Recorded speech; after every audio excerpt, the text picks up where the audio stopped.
Okay, so now for the main reason we're here tonight. We have a great conversation planned between two really fascinating people. They share a very unique set of attributes. They are both women, neuroscientists, novelists, who deal with challenging subjects and make readers think about things in new, illuminating ways. So first, we have Lisa Genova, who is an acclaimed author. She is a neuroscientist with a PhD from Harvard. Most people may know her from her best-selling New York Times novel, Still Alice, which, as Deborah said, played here last night. But she has also written Left Neglected, Love Anthony, Inside the O'Briens, and Remember, The Science of Memory and the Art of Forgetting.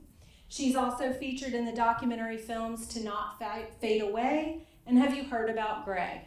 Her TED Talks on Alzheimer and memory have been viewed over 11 million times. Her new novel is Less Maddy. We're going to hear a lot about that novel tonight. It is about a young girl who is diagnosed with bipolar disorder. Sharing the stage with Lisa is Melodie Winawer. And if you attended Bookstock 2025 or TEDx at Heartland, you will be familiar with Melodie. She is a neighbor of ours and she lives here in Woodstock. She is also a physician scientist who is an associate professor of neurology at Columbia University. She has written over 75 scientific articles. She's also an author who's written 2 novels, Anticipation and The Scribe of Siena, which was translated into multiple languages to critical acclaim. She is also a contributor to We Fall Down, Stories of Plague and Resilience, an anthology of short stories by 9 historical fiction writers, and she's currently working on her 3rd book, which is a dual-time novel about modern and ancient Minoan Crete. So, and most exciting, I think, is these 2 women know each other. This is the 3rd time they will be sharing the stage together, so it should be a great conversation, and we hope you enjoy it. And now I'm going to turn it over to Melodie. Please help me give them a warm welcome.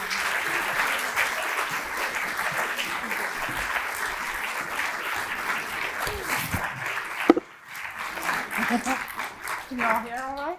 Yes? Great. Excellent. I would run over and hug you, except that I think our mics would get tangled. We've been hugging all afternoon. So I am so delighted that you are here to join us. It is an incredible privilege to have you here. And I just want to tell everyone briefly the story. When Bookstock didn't happen for a year, I immediately approached someone who turned out to be the new executive director of Bookstock, which is how Woodstock is, at coffee at Abracadabra on the Long Trail. And I said, look, I'll moderate events. I'll know some authors. If you make the event happen, I'll find someone to talk to them. And this is what happened. So, thank you. Yeah, so good. So this is what is the wonderful experience of living in such a bookish community like Woodstock, where if a literary event wants to happen, it will. So thank you to all the organizations that you now know have made this possible. And now we're going to talk about Less Maddy, your new book, which I love very much. So the first thing that came to mind when I was beginning to read this book and knowing your trajectory, starting in 2007, you began to devote yourself to this extraordinary, empathetic portrayal through fiction of neurologic disease told from the inside. Yep. You've done this for many different disorders: Alzheimer's, Huntington's, brain injury, ALS, and now you've turned, and maybe it's not such a big turn as all that, but you can tell us, to a different set of problems entirely, mental health, in particular bipolar. Yeah. So what made that happen? What led you to do this? Okay. You can all hear me all right, yes? Okay.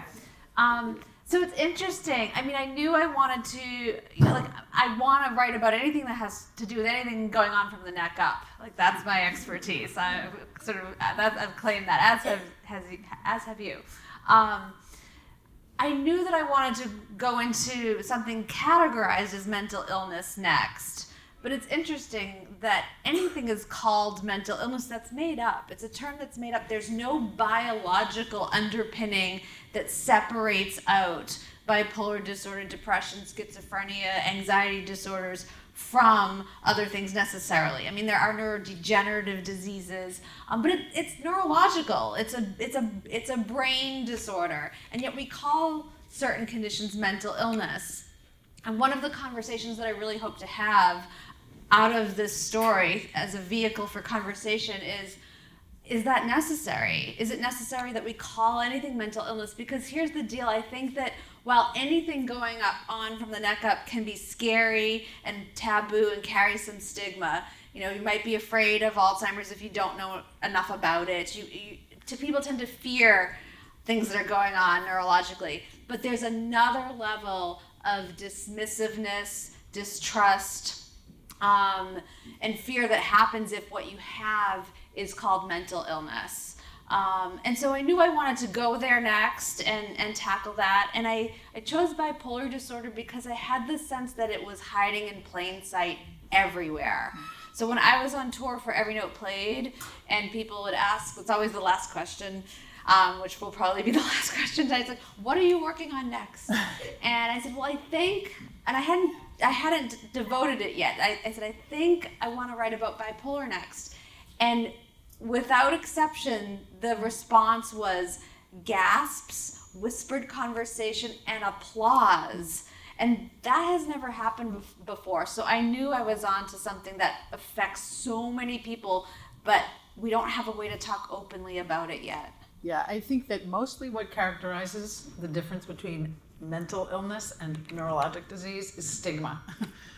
And I think that breaking those boundaries is really transformative, and fiction is a great vehicle to do this, which I'm sure you're going to be talking about more today. Yeah. And it is really just an accident that divided these to begin with of history, of neurologic and psychiatric history. So I'm glad that you're making the leap. Yeah. Well, and the behaviors, the constellation of behaviors that are characteristic of a lot of the illnesses that we call mental illness have historically been treated so it's you're a witch and we're gonna hang you, or you're possessed by the devil and we need to do an exorcism, or there's an imbalance of your fluids and we're gonna give you leeches and drain your blood.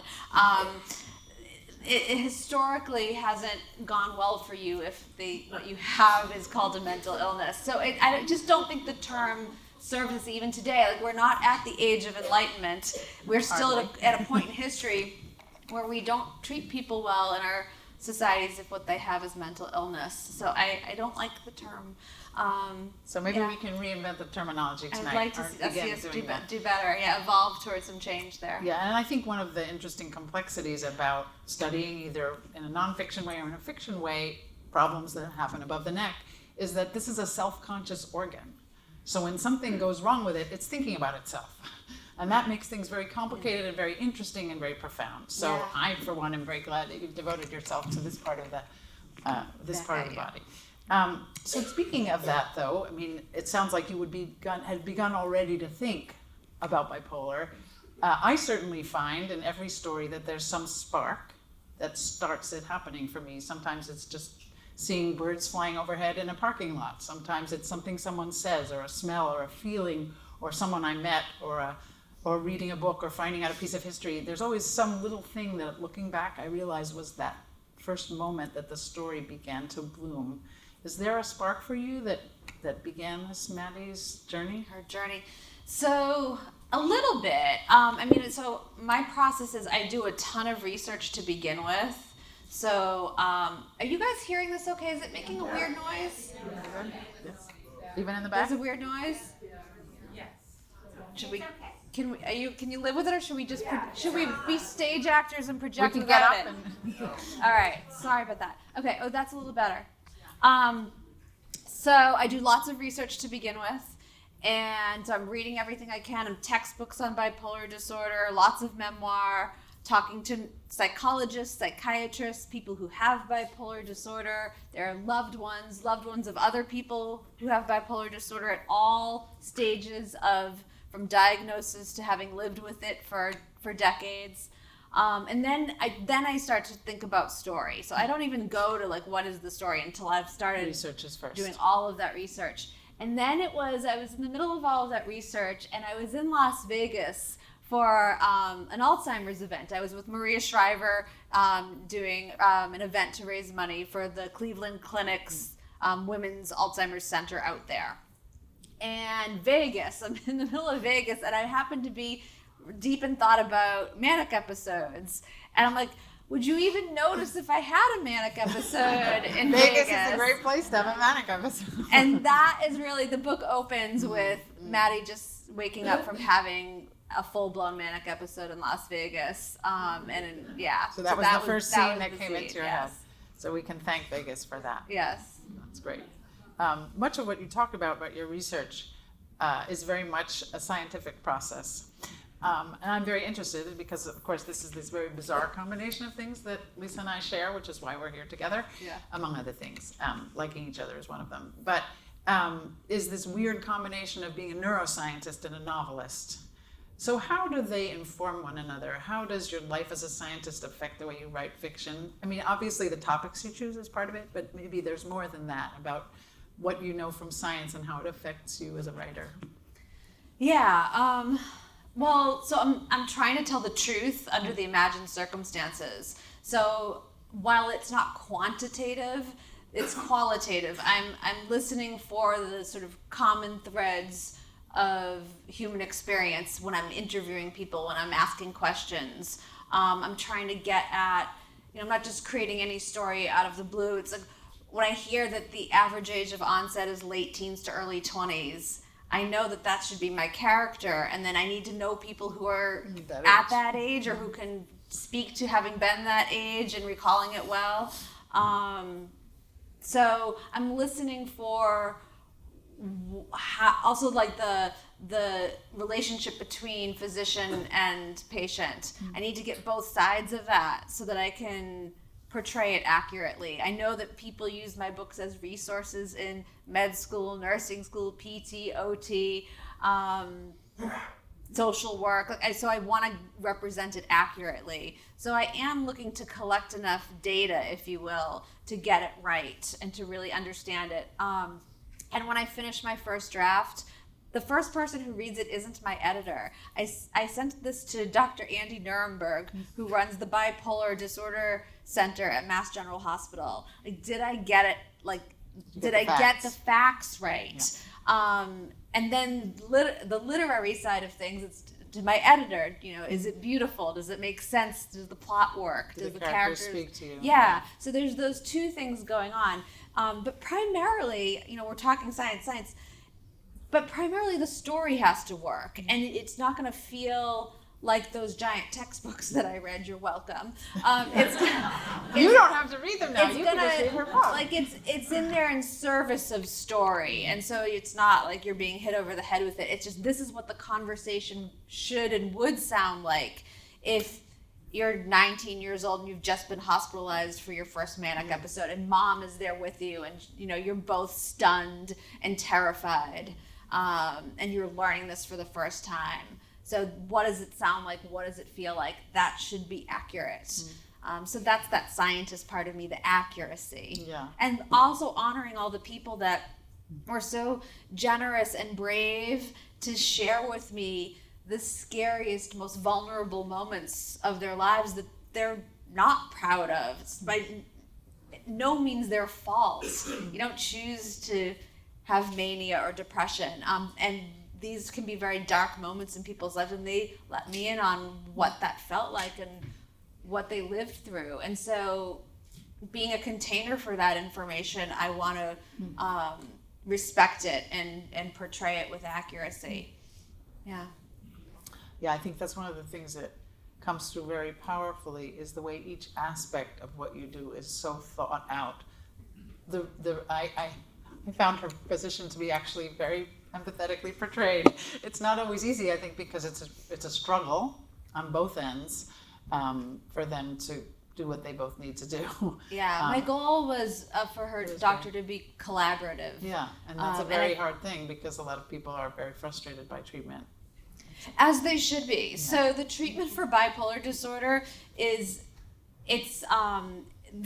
these drugs are all, they're not designed to treat bipolar. So they're all serendipitously discovered drugs for other illnesses, and they're being used for bipolar disorder, but they're not made for it. So, and we don't understand the biological underpinnings of this disorder. And so these drugs act on receptors all over your brain. They're very non-specific for what is going on in your brain with respect to bipolar. And so there's a lot of side effects, which can be really tough to deal with. In fact, so many people told me, I mean, the gist of it, from the physician side, they said, honestly, treating bipolar is like throwing spaghetti at the wall and calling what sticks medicine.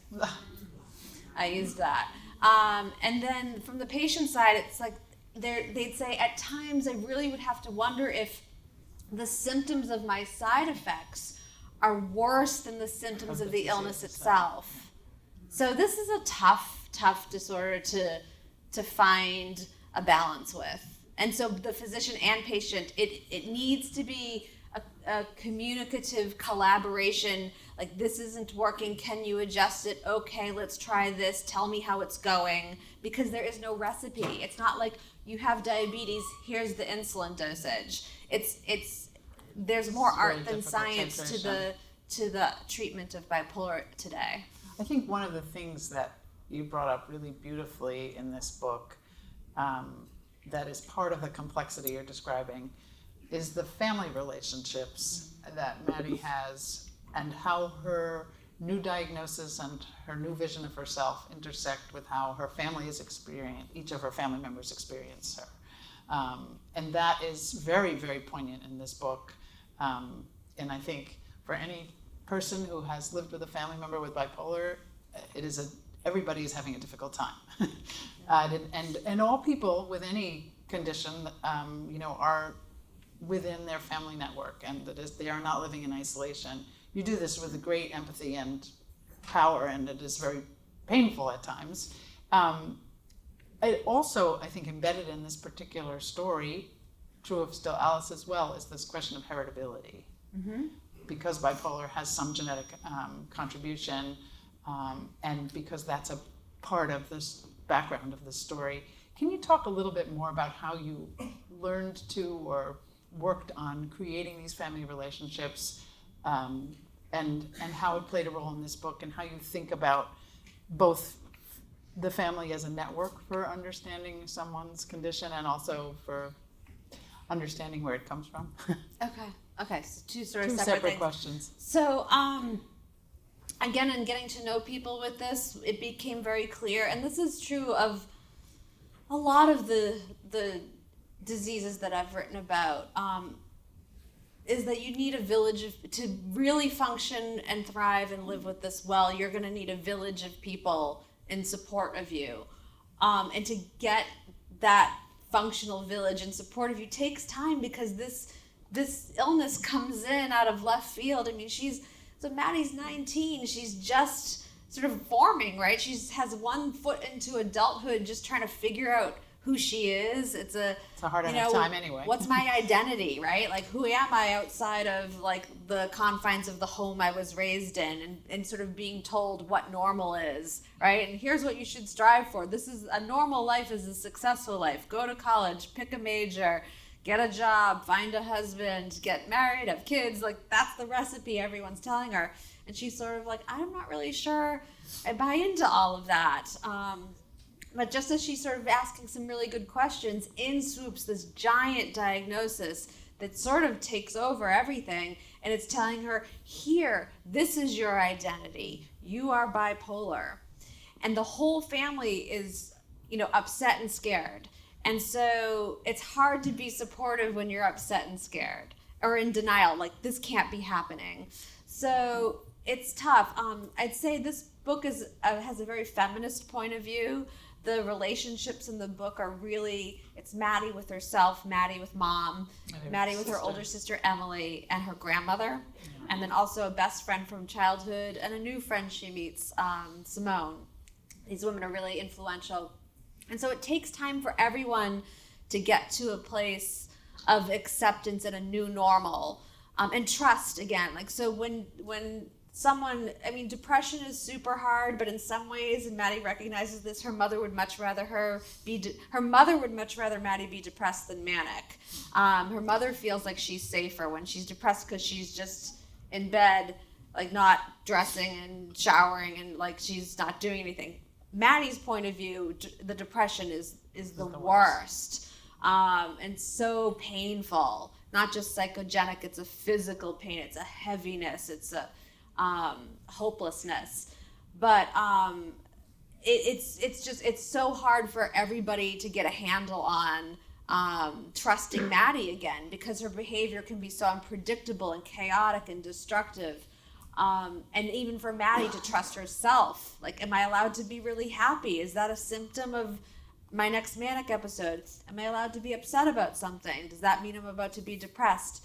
So everybody has to figure out this new normal and what the guardrails are, what a real trigger is that might be a symptom of a next episode, what the real symptoms are, and what is okay for her to experience. So it's a learning curve for all of them. So mom, I have so much empathy for mom. It's very hard. So mom, she's very controlling at first because she's worried about her daughter. But for Maddie, who's 19, I don't know if any of you remember your 19-year-olds, they're like, don't tell me what to do, mom. Like stop checking on me. Like, even without the bipolar, it'd be like too much. But she's like, are you okay? Did you take your medication? Like, she's kind of on, or like, and the mom, there's some shame that Maddie senses from her mom. She believes her mom's ashamed of her. And again, we're telling the story from Maddie's point of view, so that's what we're getting. But I think you can also appreciate that where the mom is coming from is the world is going to judge you for this. And I'd love to protect you from those judgmental eyes. So it's tough. Like, this definitely shakes up the family relationships, and they have to struggle to find a new balance. Yeah. So that other piece of it is the sort of the genetic absent. Where did this come from? So Spectre. So another reason for empathy with mom is that what Maddie didn't know is that her father probably had bipolar disorder. He left the family when she was 4, and she doesn't remember a whole lot about him except for all the boats on the front lawn. So she just took the boats to be like normal because, I don't know, there's swing sets on the yard and a barbecue and lounge chairs. Why not boats? Like, she played pirates on them. But now, in thinking about it, she's like, oh, that must have looked really crazy to the neighbors. And why did we have all these boats when we don't live on the shore? And there's another catamaran out front. What's that all about? So Maddie didn't recognize that what went on was really chaotic and dangerous and bankrupting the family. But her older sister, who's 5 years older, remembers a lot more and lets Maddie in on some of it. But mom remembers it. And there's a genetic component to this. So if I have bipolar disorder, each child that I have has a 10% chance of developing bipolar in their lifetime. And so what this means is it's not 100% genetic. It's not like the kind of Alzheimer's I gave to Alice, or it's not like Huntington's disease. But there is, a family history does help put the pieces together for a doctor. Like, oh, did your grandmother have this, an uncle, a cousin? That starts to suggest that maybe this runs in your family. But something else has to happen. So you can have probably a constellation of genes that increase your risk of bipolar, but to present with the illness, it's environmental influences on those genes. It's what happens in your life. And we know that there's a correlation between some things. It's trauma, childhood substance abuse, and head injury can all be catalysts to unmasking a bipolar disorder if that's something that is genetically available in your brain. I think one of the the really powerful things about sort of this heritability piece that runs through several of your books, and certainly this one, is first that it's already stigmatizing enough to have a mental health diagnosis. And then on top of that, to have a heritable mental health diagnosis, I think it puts a lot of pressure on the family in other ways who have already experienced it, as you say, because someone else already did this and they're primed to fear. And, and I think that there is a special stigma associated with heritable diseases. Obviously they're not infectious, you can't catch them from someone, but the whole family can be, put in a position of being discriminated against because this terrible thing is running through it. Yeah. So that was very, I think that you portray that really beautifully in this kind of quiet, way. One of the challenges that historical fiction, which is more what I write, has, which is similar to what you write, is that you get all these facts, but you don't want to dump them all into the story all at once, because then all of you would have left by now. You don't read it. No, no one wants to read that. Because in fact you're writing fiction and it's a story you're telling, and somehow you have to take, as you say, all those facts and make them in the background, feeding the story rather than replacing it. So you do that very beautifully. Thank you. One thing you said, which triggered another question that you raised in the book, but is certainly on my mind a lot, is this question that Maddy has about, do I have bipolar or am I bipolar? I mean, both of these ways of describing bipolar disorders are used in language, even in clinical language, and I think that brought up a really remarkable point about conceiving of yourself in the setting of this new thing that's happened to you. So can you talk a little bit about how you thought through that? And what I just thought it was interesting, again, as I'm talking to people, and it was a mixed bag in the collection of people that I spoke with. Actually, a little aside here, this is the first time this has happened. When I went to write the acknowledgments for this book, thanking the people who helped me, it was the first time in any of my books where I had the instinct of, I should ask them if they want to be thanked. And I interviewed 12 people with bipolar disorder. 3 of them asked not to be thanked, and I don't know, there's at least 2 who said, don't use my last name. So that tells you how different the stigma is, or how much bigger the stigma is than any of my other books, because that did not come up. So have bipolar versus I am bipolar. I was noticing that both were used in the conversations, and then I started asking, like, well, if you say I am bipolar, I notice you're saying I am bipolar. Like, why do you do that? Have you thought about saying I have bipolar? And they're like, oh, that's interesting. I don't know. And then other people was like, I only say I have bipolar because I am not bipolar. And I thought, again, how interesting. You'd never say I am Alzheimer's, right? You'd never say why don't we define ourselves? I am traumatic brain injury. But you say I am depressed. Right. So these things that I am schizophrenic. So these illnesses that we categorize as mental illness become your identity. It's become who you are. And it is not the sum of who you are. And I think that can be a very maladaptive thing to place your whole identity there. So I decided that would be a journey for Maddy, that at first she would take on the identity, I am bipolar. And that was really heavy and hard for her to see a future for herself. And she has dreams and she has things she wants to do. And how can I do that if I am bipolar? Who's ever going to love me if I am bipolar? Who's ever going to trust me? But over time, she figures out the distinction. And the way she ends up coming to it's, I have bipolar. It's a journey with some other characters, but it's in the end, it's part of her. We can talk about this. It becomes part of her stand-up comedy bit. Yeah. And her sort of where she comes to be using humor to connect with other people about something that's very difficult to talk about, and she begins talking about bipolar in her comedy. I think it is a very empowering moment to decide whether this thing defines you or whether you define it. Whether it's something you kind of are, it's coming along for the ride, and I have other things in my life, and this is part of it, and I accept it, and I think the acceptance is part of it, but not being completely consumed by it. Right. Right. She's like, I had pizza last night. I wasn't a pizza last night. That's an interesting vision. I mean, how much pizza do you have to actually turn into pizza? But that's a whole separate discussion. So, on this topic, so without giving away too much, I think you will enjoy the book in any case.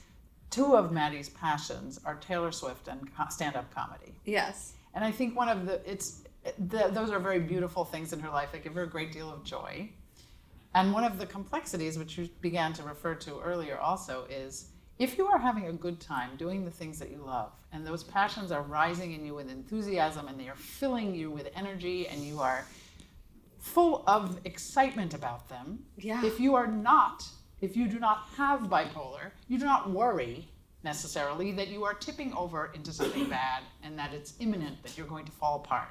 Yeah. She is in this very interesting situation where the things that she loves the most, she worries maybe signs of an impending worsening. Can you talk a little bit about this? It seems like such a terrible conflict. Yeah. And you got in it so well about how to distinguish the good from the bad. Yeah. So let me just get us all on the same page here, because maybe not everyone really knows what a manic episode is. So bipolar disorder is an impairment in your brain's ability to regulate mood, energy, emotion, sleep, and thought.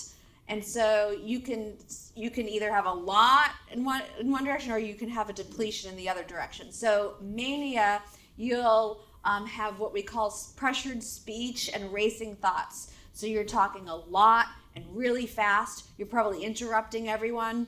You have a flight of ideas. You have one great idea and you jump to the next great idea, and you're going to be good at everything. You've got tons of energy. You're revved up. I'm going to start a new fashion design. I'm going to be a race car driver. I'm going to start a new political movement. I've been called upon to do these things. I know all these famous people, and they've asked me to, write their memoir. So you have all these ideas. They can be delusions. You can have hallucinations. But you're probably texting everybody all night long. You don't need sleep. You maybe sleep an hour, 2, 3 hours a night, but you are not tired, and this can go on for weeks and months. So that's mania. You tend to feel invincible. There are no consequences to your actions. You take a lot of risks now. So you might be spending thousands and thousands of dollars that you don't have. You might be having multiple sexual partners even though you're married or in a relationship. You're quitting your job to go start this new adventure, or this new talent that you think you have is calling you. So it can be incredibly destructive to your life.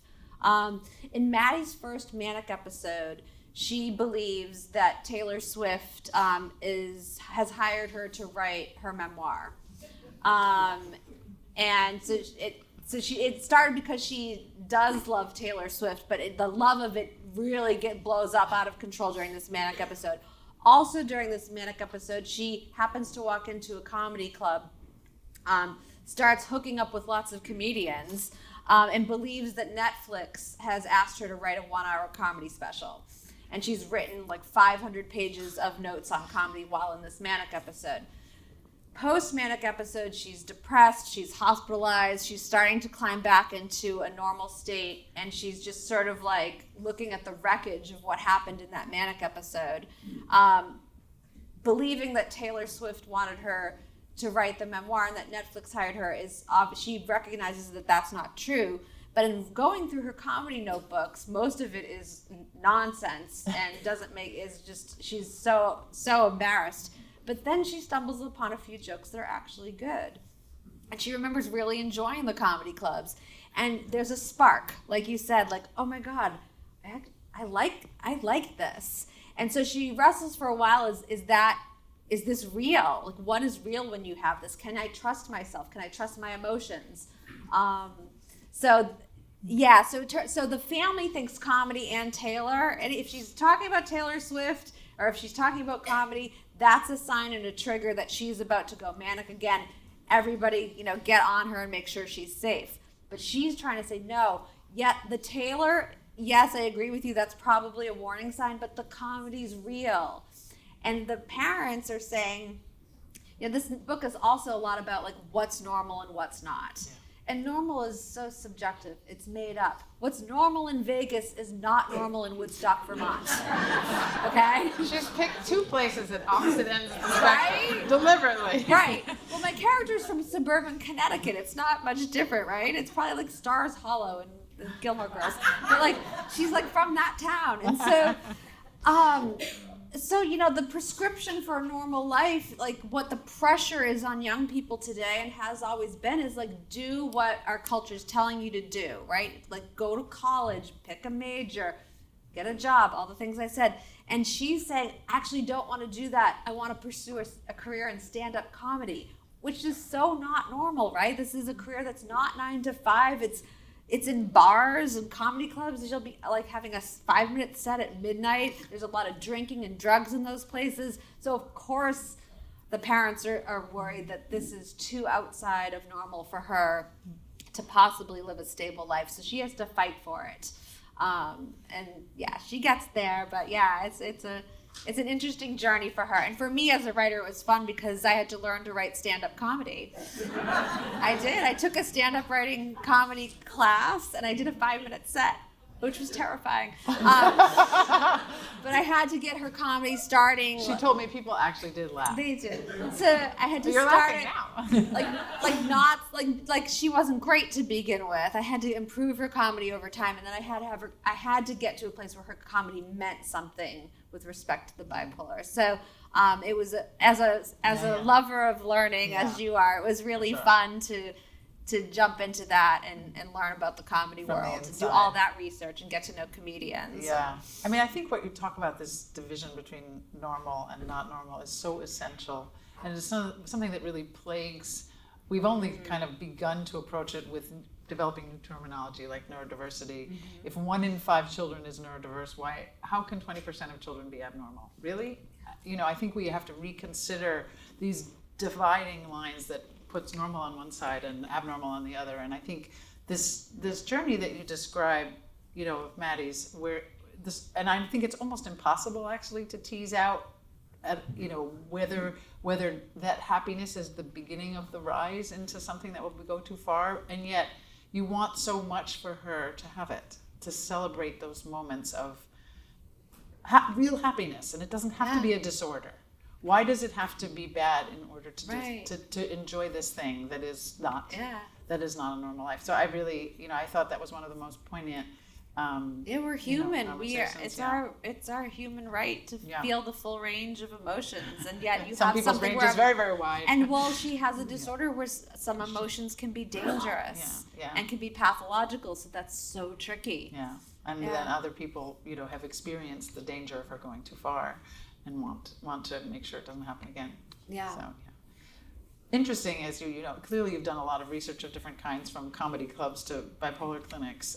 Very interesting spectrum. But as you went along this path of learning about Maddie and bipolar, did you have any surprises along the way that really were not what you thought you were going to find? And what did you struggle with? You know, and I think one of the most preconceptions. Thank you. One of the most valuable things I learned that I don't know if surprise is the right word, but it was like, oh, why didn't I know this already? So, and I'm going to admit to something here. So I think that a lot of us probably have had this misconception or this judgment when you hear of someone who has bipolar disorder and they recently were hospitalized or ended up in jail, or, you know, just did something really destructive, or they took off. And the person relaying the story will say, well, he went off his meds. And you'll just sort of nod. And the spoken or unspoken thing is, oh, he went off his meds, then he asked for this, or it's his fault. Or, well, then of course this happened. He went off his meds. Like, yeah. So there's that judgment there of like you got to stay on your meds, or like, look what's going to happen to you. And it's sort of a universal thing. Like, why are all these people just lacking in like moral character and fortitude, or is it like really hard? So what I learned, and the surprising thing that like is, so the reason it's difficult to stay on the meds is kind of twofold. So one, I already alluded to it. The symptoms are really rough. Okay. super hard to deal with. So let me just list a few. Lethargy, you're like chronically tired and hard to have the energy to do things. Flat affect, your face is just not showing any emotion, so people don't know how to read you. You might have a hand tremor. You might feel chronically nauseous. You need to pee all the time. You're always thirsty. You probably gained a lot of weight. I'm talking like 30 to 50 pounds. You have acne. I mean, it's brutal, and you're cognitively foggy. So if you like to think for a living, it's going to be really hard for you.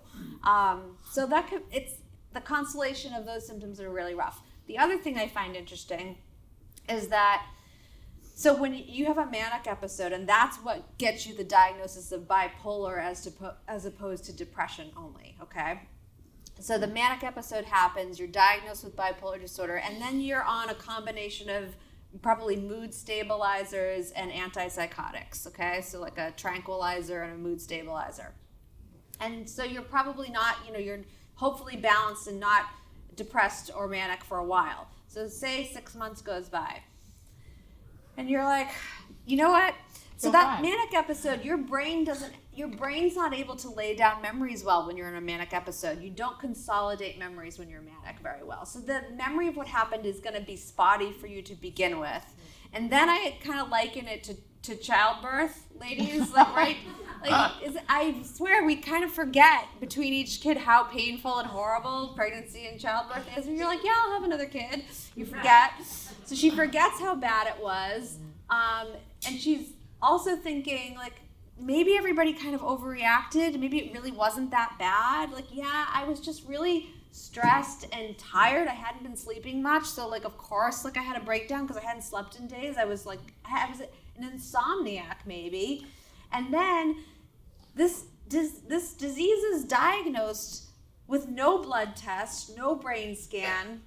It's diagnosed with a conversation with a doctor you've never met before. So maybe that guy was just wrong. So I can see it. And by the way, you're 20 years old, or right? So it's like, of course you went off the meds. Of course you would try that and see how it goes. Doesn't that make sense? It feels like a very reasonable thing to do. It does. So that was a specific. Sorry. So for me, when I hear in the future of someone saying, well, she went off her meds, what I know I can offer now is some space for grace and compassion and gentleness. Like, oh, that of course she did. Like, that makes sense. Is she okay now? Like, how can I be supportive? Yeah. That's very important, I think, because it's more of this kind of blaming. There's so much blame, right? Like, oh, it's your fault. Yeah. Like, you should know better. And that's why a third or half of the people didn't even want to be acknowledged as having helped you, because it's very hard to escape that feeling societally. Yeah. So hard. So now that I think we have 1 second left here. Now that Maddie has been out in the world for 4 days. 4 days. You're welcome. What do you hope that her story will bring to the world? Oh, thank you. It's already happening. Like, if any of you are on social media, like, please feel free to get in touch. I read what you say, and I'll respond. I'm pretty good about responding, especially not to DMs if you're on the page. But yeah, people who have bipolar disorder, my hope is that on these pages they feel seen and heard and respected.